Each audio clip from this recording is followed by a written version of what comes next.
केहू जबरी मैया आई है हमके ठेल के भीतरी जई है। तब माई कहली सही बात में बेटा। हाँ। अब माता पार्वती एक हाथ के डंटा वो लड़का के हाथों में थमा दहली आ कहली कि बेटा ये डंटा जबले तेरा हाथ में रही यक्ष किन्नर गंधर्व देव दानव नाग फांस केहू तरह से विजय प्राप्त ना करी। आ उहे डंटवा लेके दुवरिया पर लगा के लड़का पहरा लगाओ तेरे तबले का भई कि डमरू बजावत भोले दानी बाबा आ गए।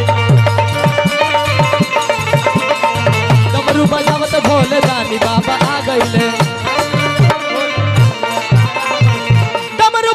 भोले दानी बाबा आ गईले। डमरू बजावत भोले दानी बाबा आ गईले। देखो त्रिशूल नजर भोले दानी बाबा आ गईले। श्रीमन नारायण नारायण गा गईले।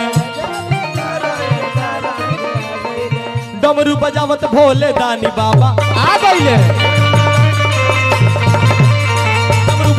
भोले दानी बाबा आ गईले।